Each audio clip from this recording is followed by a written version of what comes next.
Com o aumento do consumo de alimentos processados e adoçados, muitas pessoas percebem sintomas que podem estar relacionados à intolerância à frutose, uma condição digestiva em que o organismo tem dificuldade em processar a frutose, que é um tipo de açúcar encontrado nesses tipos de alimentos, porque o corpo não consegue absorver adequadamente no intestino delgado. Em vez disso, se acumula no intestino grosso, onde é fermentada por bactérias. Para a gente entender mais sobre essa condição, aqui ao meu lado a doutora Carla Lourenço, que vai explicar para a gente, doutora, por que acontece a intolerância à frutose.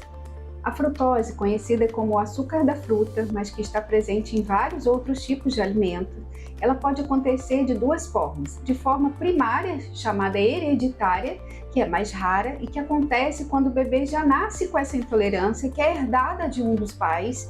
E essa intolerância ela é diagnosticada geralmente quando o bebê começa com a sua alimentação, uma alimentação com frutas, verduras, e ele começa tendo manifestações. E a intolerância secundária, que é por uma diminuição de uma enzima que faz a absorção e a digestão da frutose no intestino.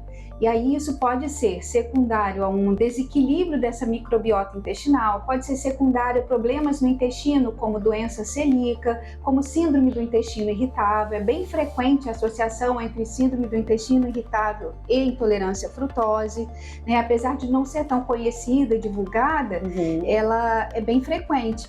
E outros problemas de intestino que podem levar a uma diminuição dessa absorção e dessa digestão da frutose. Ou seja, a alimentação é fundamental, é super importante para você melhorar a sua condição de vida, né? Uma vez que você é diagnosticado com a intolerância à frutose. Uma dieta saudável seria o mais recomendado para começar esse tratamento, doutora? Sim, no caso da intolerância primária ou hereditária, esses pacientes geralmente costumam fazer episódios de hipoglicemia. Às vezes você precisa repor cápsulas contendo glicose como tratamento, além de toda uma orientação que é aconselhável ter um acompanhamento de uma nutricionista nesses casos. Então o paciente precisa ter um acompanhamento nutricional em relação à quantidade do açúcar, porque cada fruta, cada leguminosa, como eu falei, então a frutose ela não está presente apenas na fruta. Ela está presente em algumas leguminosas, ela está presente em produtos industrializados que a gente consome cada vez mais, como xarope de milho, bolo, geleia, frutas secas, no mel, em alguns tipos de adoçante, refrigerante, suco de caixinha contém uma quantidade grande de frutose. Então, quando a gente consome essa quantidade exagerada de frutose, é superior ao que o nosso organismo consegue digerir.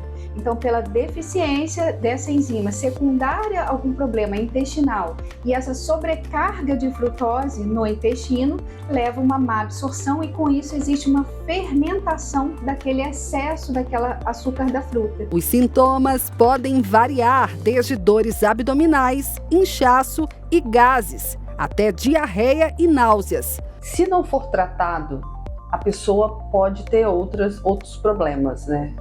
Sim, então, como existe no intestino essa má absorção desse açúcar da fruta e como essa fermentação excessiva causada por essa má absorção leva a esses sintomas, isso cronicamente, ou seja, sobrecarregando isso de forma crônica, persistente, sem uma mudança nesse tipo de alimentação, sem substituições desse excesso de frutose, isso pode levar a uma inflamação excessiva nesse intestino e piorar sintomas ou servir de gatilho para algumas outras manifestações, às vezes extraintestinais, ou seja, fora do intestino. Existem estudos já associando o excesso de frutose, por exemplo, à esteatose hepática, o excesso de frutose a sintomas depressivos. Existem estudos associando a intolerância à frutose, por exemplo, com sintomas de ansiedade, depressão, outros sintomas. Isso devido a uma inflamação causada no intestino por essa sobrecarga de frutose. Agora, a criança que tem esse problema detectado, né, logo no início da vida, ela tem que passar a vida toda fazendo esse acompanhamento, né, doutora? Sim, sim. Como é um problema hereditário, a conduta é esse acompanhamento com o gastropediatra e também com uma nutricionista.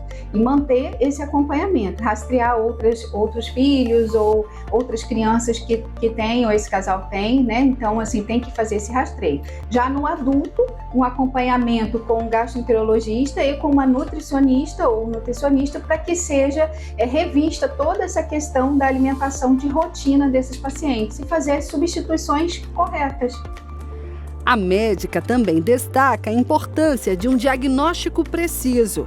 Muitas vezes os sintomas podem ser confundidos com outras condições digestivas.